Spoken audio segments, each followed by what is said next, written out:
ಕರ್ನಾಟಕ ಗ್ರಾಮ ಪಂಚಾಯಿತಿ ಚುನಾವಣೆ ಸ್ಪರ್ಧಿ ಆಕಾಂಕ್ಷಿಗಳಿಗೆ ರಾಜ್ಯ ಸರ್ಕಾರದಿಂದ ಭರ್ಜರಿ ಗುಡ್ ನ್ಯೂಸ್.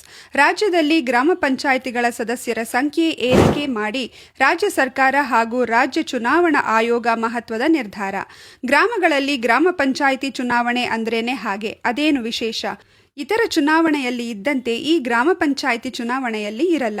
ಇದು ಅತ್ಯಂತ ನಿಷ್ಠೂರವಾಗಿ ಹಾಗೂ ವೈಯಕ್ತಿಕವಾಗಿ ನಡೆಯುವ ಪಕ್ಷೇತರ ಚುನಾವಣೆಯಾಗಿದೆ. ಹಳ್ಳಿಗಳಲ್ಲಿ ಇತ್ತೀಚೆಗೆ ಗ್ರಾಮ ಪಂಚಾಯಿತಿ ಸದಸ್ಯ ಸ್ಥಾನಕ್ಕೆ ಸ್ಪರ್ಧಿಸುವ ಅಭ್ಯರ್ಥಿಗಳನ್ನು ಈಗಾಗಲೇ ಜನರು ಅವರವರ ವಿಶ್ವಾಸ ಗಳಿಸಿರುವ ಅಭ್ಯರ್ಥಿಗಳನ್ನು ಚುನಾವಣೆಗೆ ನಿಲ್ಲಿಸಲು ಪೂರ್ವ ಸಿದ್ಧತೆ ತಯಾರಿ ನಡೆಸುತ್ತಿದ್ದಾರೆ. ಹಾಗೂ ಈ ಬಾರಿ ಸದಸ್ಯ ಸ್ಥಾನಕ್ಕೆ ಸ್ಪರ್ಧಿಸುವ ಆಕಾಂಕ್ಷಿಗಳು ಕೂಡ ಈಗಿನಿಂದಲೇ ಪೂರ್ವ ತಯಾರಿ ನಡೆಸುತ್ತಿದ್ದು, ಹಳ್ಳಿಯ ವಾತಾವರಣದಲ್ಲಿ ಗುಸುಗುಸು ಪಿಸುಪಿಸು ವಿಷಯ ಮತ್ತು ವಿಚಾರಗಳು ಅಲ್ಲಲ್ಲಿ ಕೇಳಿಬರುತ್ತಿವೆ. ಸ್ಪರ್ಧೆಗಳು ಅಭ್ಯರ್ಥಿಗಳನ್ನು ಸಿದ್ಧಗೊಳಿಸುತ್ತಿರುವ ಗ್ರಾಮಸ್ಥರು ಹಾಗೂ ಸ್ಪರ್ಧೆಗೆ ಸ್ಪರ್ಧಿಸಲು ತಯಾರಾಗುತ್ತಿರುವ ಅಭ್ಯರ್ಥಿಗಳು ಈಗಿನಿಂದಲೇ ತಯಾರಿ ನಡೆಸುತ್ತಿದ್ದು, ಗ್ರಾಮ ಪಂಚಾಯಿತಿ ಚುನಾವಣೆ ಎಂದರೆ ಹಳ್ಳಿಗಳಲ್ಲಿ ಹಬ್ಬವೇ ಹಬ್ಬ.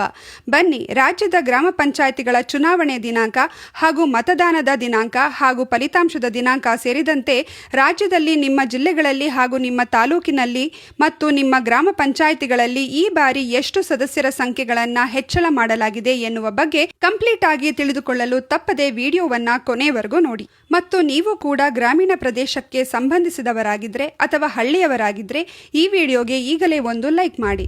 ರಾಜ್ಯದ 31 ಜಿಲ್ಲೆಗಳಲ್ಲಿನ ಗ್ರಾಮ ಪಂಚಾಯಿತಿ ಸದಸ್ಯರ ಸಂಖ್ಯೆಯನ್ನ ನಿಗದಿಪಡಿಸಿ ಕರಡು ಅಧಿಸೂಚನೆಯನ್ನ ಹೊರಡಿಸಲಾಗಿದ್ದು, ಈ ಬಾರಿ ಒಟ್ಟು ಸದಸ್ಯರ ಸಂಖ್ಯೆ 94,000ಕ್ಕೆ ಏರಿಕೆಯಾಗಲಿದೆ. 20ರ ಚುನಾವಣೆಯಲ್ಲಿ ರಾಜ್ಯದ 5,728 ಗ್ರಾಮ ಪಂಚಾಯಿತಿಗಳಲ್ಲಿ ಒಟ್ಟು 9,139 ಸದಸ್ಯ ಸ್ಥಾನಗಳಿದ್ದವು. ಈ ಬಾರಿ 5,700ಕ್ಕೂ ಹೆಚ್ಚು ಪಂಚಾಯಿತಿಗಳಿಗೆ ಒಟ್ಟು 9,481 ಸದಸ್ಯ ಸ್ಥಾನಗಳನ್ನು ಪ್ರಸ್ತಾವಿಸಲಾಗಿದೆ. ಹೆಚ್ಚು ಸ್ಥಾನ ಹೊಂದಿರುವ ಜಿಲ್ಲೆಗಳು ಬೆಳಗಾವಿ ಜಿಲ್ಲೆಯು ಅತಿ ಹೆಚ್ಚು, ಅಂದರೆ 8,413 ಸದಸ್ಯ ಸ್ಥಾನಗಳನ್ನು ಹೊಂದಿದ್ದು ಅಗ್ರಸ್ಥಾನದಲ್ಲಿದೆ. ತುಮಕೂರು 5,228 ಮತ್ತು ಕಲಬುರಗಿ 4,429 ನಂತರದ ಸ್ಥಾನದಲ್ಲಿವೆ. ಕಡಿಮೆ ಸ್ಥಾನಗಳು ಕೊಡಗು ಜಿಲ್ಲೆಗಳಲ್ಲಿ 102 ಪಂಚಾಯಿತಿಗಳಿಂದ 1,200 ಸದಸ್ಯರಿದ್ದು, ಬೆಂಗಳೂರು ನಗರ ಜಿಲ್ಲೆಗಳಲ್ಲಿ ಕೇವಲ 85 ಗ್ರಾಮ ಪಂಚಾಯಿತಿಗಳಿದ್ದು 2,049 ಸದಸ್ಯರಿದ್ದಾರೆ. ಜಿಲ್ಲಾವಾರು ಅಂಕಿ ಅಂಶಗಳ ಕೋಷ್ಟಕ. ಬೆಳಗಾವಿ ಜಿಲ್ಲೆಯಲ್ಲಿ 497 ಗ್ರಾಮ ಪಂಚಾಯಿತಿಗಳು, 8,413 ಸದಸ್ಯರ ಸಂಖ್ಯೆ. ತುಮಕೂರು ಜಿಲ್ಲೆಯಲ್ಲಿ 329 ಗ್ರಾಮ ಪಂಚಾಯಿತಿಗಳು, 528 ಸದಸ್ಯರ ಸಂಖ್ಯೆ. ಕಲಬುರಗಿಯಲ್ಲಿ 260 ಗ್ರಾಮ ಪಂಚಾಯಿತಿಗಳು, 4,429 ಸದಸ್ಯರ ಸಂಖ್ಯೆ. ವಿಜಯಪುರ ಜಿಲ್ಲೆಯಲ್ಲಿ 211 ಗ್ರಾಮ ಪಂಚಾಯಿತಿಗಳು, 3,949 ಸದಸ್ಯರ ಸಂಖ್ಯೆ. ಮಂಡ್ಯ ಜಿಲ್ಲೆಯಲ್ಲಿ 229 ಗ್ರಾಮ ಪಂಚಾಯಿತಿಗಳು, 3,789 ಸದಸ್ಯರ ಸಂಖ್ಯೆ. ಕ್ಷೇತ್ರ ಮರುವಿಂಗಡಣೆ ಮತ್ತು ಆಕ್ಷೇಪಣೆ.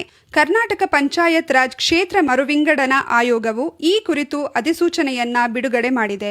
ಸಾರ್ವಜನಿಕರು ಈ ಬಗ್ಗೆ ತಮ್ಮ ಆಕ್ಷೇಪಗಳನ್ನು ಸಲ್ಲಿಸಲು ಶುಕ್ರವಾರದವರೆಗೆ ಕಾಲಾವಕಾಶ ನೀಡಿದೆ. ಅಂತಿಮ ಅಧಿಸೂಚನೆ ಹೊರಬಿದ್ದ ನಂತರ ಎಸ್ಸಿ, ಎಸ್ಟಿ, ಒಬಿಸಿ ಮತ್ತು ಮಹಿಳೆಯರಿಗೆ ಮೀಸಲಾತಿ ನಿಗದಿಪಡಿಸುವ ಪ್ರಕ್ರಿಯೆ ನಡೆಯಲಿದೆ.